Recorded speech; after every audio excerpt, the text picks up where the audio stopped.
Fala pessoal, tudo bem? Bom, como vocês viram, o nosso vídeo de hoje é sobre o endpoint user/me ou profile/me, né? Bom, esse endpoint geralmente é usado para nós termos as informações do usuário que está logado na aplicação. Então, eu acabei de fazer um login na aplicação, então eu preciso saber as informações desse usuário. Para exemplificar um pouco melhor, eu acabei fazendo isso aqui no Figma. Deixa eu mostrar aqui para vocês. Vamos supor a seguinte situação. O usuário X, ele acabou de fazer um login, como nós já fizemos na nossa aplicação. Ele fez o login e ele precisa ser redirecionado para o dashboard ou para um user profile da vida, uma página onde tem informações do usuário. Só que se nós pararmos para pensar, no nosso login está vindo apenas algumas poucas informações que não complementam informações do usuário. Nós podemos até vir aqui, né, no nosso Insomnia. Se eu fizer aqui o teste, por exemplo, esse usuário tem as seguintes informações. Tem um refresh token, um access token, um username e um ID. Essas informações são as informações que complementam esse usuário, né? Na verdade, são informações que dizem que isso é um usuário, né? Só que, normalmente, a gente vai precisar de todas as informações do usuário. Por exemplo, poxa, eu venho aqui no meu dashboard e eu tenho algumas informações como a foto do usuário ou o nome do usuário e outras informações que nós podemos ter, né? Então, como é que a gente poderia fazer isso? Nós temos duas alternativas para isso. Ou a gente pode customizar o nosso login, que nem nós fizemos aqui, que antes aqui só tinha o Essex e o Refresh, ou a gente pode simplesmente criar um endpoint que normalmente é o mais usado, né? E o que eu já vi bastante, praticamente todos os projetos que eu já peguei tinham user/me, porque precisava redirecionar o usuário para algum lugar do front-end, né? Então, para esse caso, a gente vai criar o user/me. Ok? Então vamos lá, vamos começar a desenvolver aqui. Bom, para o user/me, nós vamos precisar criar um serializer que contenha todas as informações do usuário. E a gente precisa ter esse response, onde nós possamos ter tudo que o usuário possui, né? Então, para isso, nós vamos abrir aqui o nosso user e selecionar aqui os serializers. Vamos criar aqui um novo serializer chamado user serializer, que o próprio nome já vai estar falando, né? É o serializer do usuário. Então, esse serializer, ele vai receber os serializers, só que agora, model serializer, tá? Para esse serializer funcionar corretamente, nós precisamos definir aqui uma class meta aqui. E com dois atributos aqui. Primeiro, model, que corresponde ao modelo, à entidade que nós vamos usar. Para esse caso, nós vamos utilizar o user. Também, atributo fields.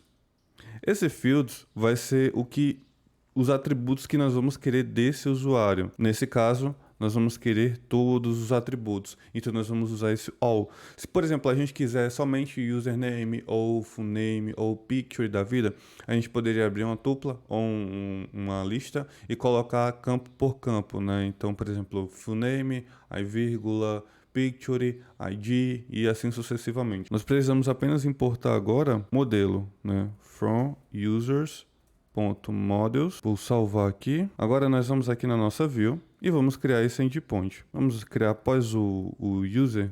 Então vai ter dois atributos, o serializer class, que vai ser o próprio user serializer, e também o query set, né? Na verdade não vai ser o permission, né? Nós vamos trabalhar com permissões, porque o que é que acontece? Para o usuário receber as informações dele, ele precisa estar autenticado. Eu vou falar sobre permissão nos próximos vídeos, né? Não tão detalhado, mas vou falar um pouco sobre permissões.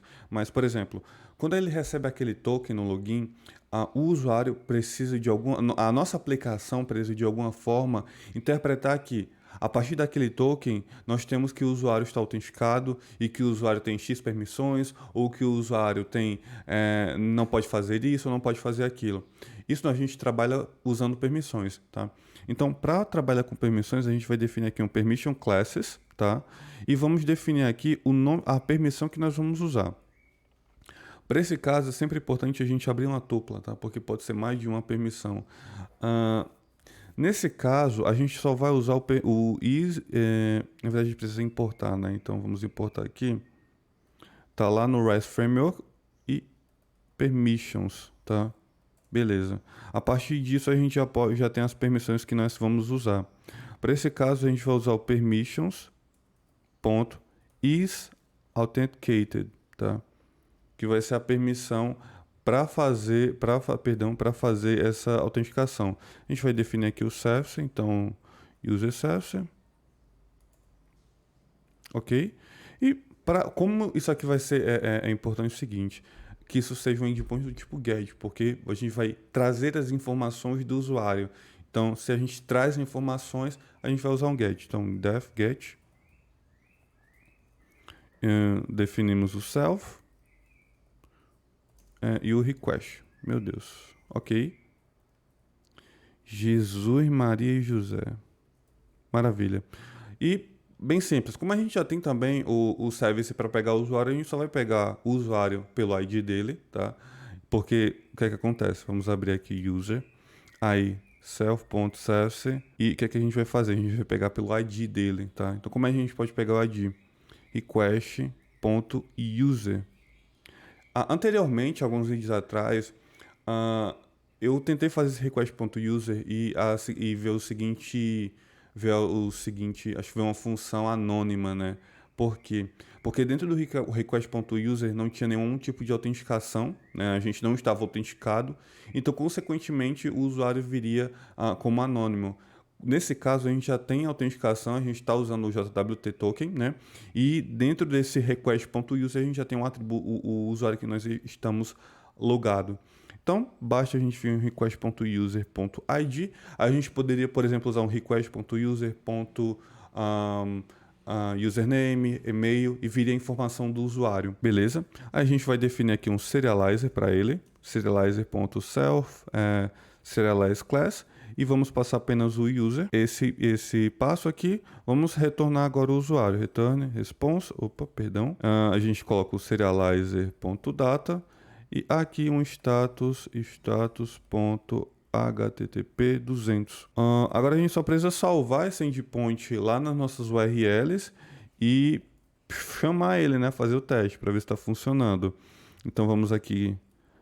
Vamos criar aqui depois do users, vou chamar ele de user/me, né?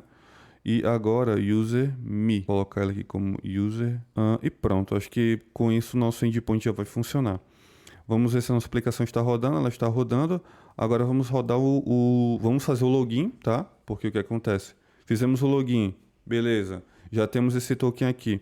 O que é que a gente precisa fazer aqui no Insomnia, né? A gente precisa pegar esse access token, tá? Porque é a partir dele que a gente vai ter as verificações, né? É nesse hash aqui, né?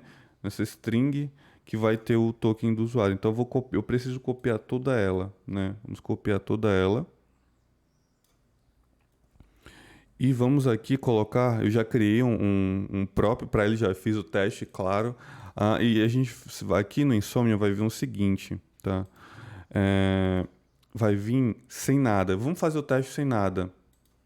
O que acontece? Authentication credentials were not provided. Por quê? Porque não tem nenhuma autenticação e esse endpoint precisa da autenticação. Para isso, a gente tem, quando você for criar o seu request aqui no Insomnia, ou não sei, né? Enfim, você vai vir aqui em Auth e vai selecionar aqui birth token, tá? E vai colar o seu token aqui, certo? Colou o token, deixa como ele é enable e vamos fazer a request. E pronto, né? As informações do usuário já estão vindo aqui.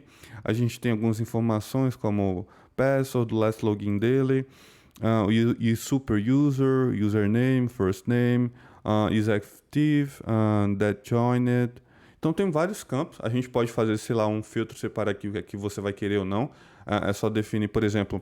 Inclusive, vamos fazer logo um teste aqui. Se eu não quisesse o all, por exemplo, o que eu poderia fazer? Poderia simplesmente definir aqui. Aqui a gente pode definir como tupla o array, a lista, né? Então, ó. Tá. Faltou a vírgula. Beleza, vamos ver aqui se vai funcionar. Então, só ver o ID. Aqui você pode fazer várias e várias coisas para deixar o seu serializer mais robusto ou não, tá bom? Então é isso. Valeu.